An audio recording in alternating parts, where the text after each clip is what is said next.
യാത്രക്കാരനെ മർദ്ദിച്ച KSRTC bus ജീവനക്കാരൻ പഴയ നോട്ട് നൽകിയതിനെ തുടർന്നാണ് തർക്കമുണ്ടായത്. ഡ്രൈവറും കണ്ടക്ടറും ചേർന്ന് മർദ്ദിക്കുകയായിരുന്നു.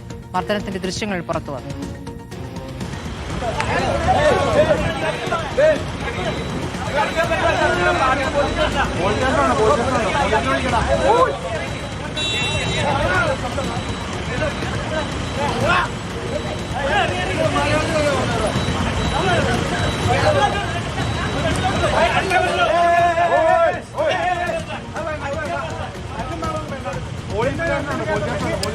അർജുൻ മട്ടന്നൂർ, ഇത് എവിടെ വെച്ചിട്ടാണ് KSRTC ബസ്സിൽ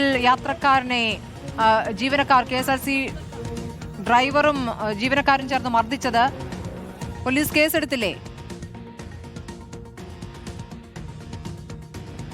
സ്മൃതി, ഇന്നലെ കൂത്താട്ടുകുളത്ത് വെച്ചാണ് ഈ സംഭവം ഉണ്ടായത്. തൃശൂർ ഡിപ്പോയിലെ KSRTC ബസ്സാണ്. ഈ ബസ്സിൽ മൂവാറ്റുപുഴയിൽ നിന്ന് കോട്ടയത്തേക്ക് പോകാൻ വേണ്ടി ഒരു യാത്രക്കാരൻ കയറുന്നു. ആ യാത്രക്കാരൻ ഒരു സീറ്റിലിരിക്കുകയും ചെയ്തിട്ടുണ്ട്. പക്ഷേ കണ്ടക്ടർ എത്തിയപ്പോൾ ഇയാൾ ടിക്കറ്റ് എടുക്കാൻ വേണ്ടി നൽകിയത് നിരോധിച്ച പഴയ നോട്ടാണ്. അതും കീറിയ നോട്ടാണ്. 100 രൂപയുടെ നോട്ടാണ് ഈ കണ്ടക്ടർക്ക് നൽകിയത്. ഇതുമായി ബന്ധപ്പെട്ട ഈ കണ്ടക്ടറും അതോടൊപ്പം തന്നെ യാത്രക്കാരനും തമ്മിൽ വാക്തർക്കമുണ്ടാകുന്നു. അതിന് പിന്നാലെയാണ് കണ്ടക്ടറും അതോടൊപ്പം തന്നെ ഡ്രൈവറും ചേർന്ന ഈ യാത്രക്കാരനെ ക്രൂരമായി മർദ്ദിക്കുന്നത്, മുഖത്തടക്കം അടിക്കുന്നത് ദൃശ്യങ്ങളിൽ കാണാം. ചില യാത്രക്കാരും ഈ മർദ്ദനത്തിൽ ഈ ജീവനക്കാർക്കൊപ്പം കൂടി എന്ന ദൃശ്യങ്ങളിൽ നിന്ന് വ്യക്തമാവുകയാണ്. പലതവണ യാത്രക്കാരന്റെ മുഖത്ത് അടിക്കുന്നതും കാണാം. മറ്റ് യാത്രക്കാരെ അടക്കം പ്രകോപിപ്പിച്ചത് എന്താണ് എന്ന കാര്യം വ്യക്തമല്ല.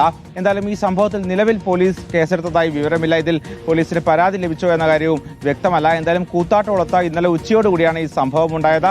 ഇത് അവിടെ ഉണ്ടായിരുന്ന പലരും അതോടൊപ്പം തന്നെ ചില യാത്രക്കാരും ചേർന്നാണ് ഈ ദൃശ്യങ്ങളടക്കം പകർത്തിയത്. യാത്രക്കാരന്റെ മുഖത്ത് പലതവണ മർദ്ദിക്കുന്നുണ്ട്. വാഹനം നിർത്തി ഡ്രൈവർ അടക്കം വാഹനത്തിന്റെ KSRTC ബസിന്റെ പിറകുവശത്തേക്ക് വന്നാണ് ഡ്രൈവറും അതോടൊപ്പം തന്നെ കണ്ടക്ടറും ചേർന്നാണ് ഈ യാത്രക്കാരനെ ക്രൂരമായി മർദ്ദിച്ചത്.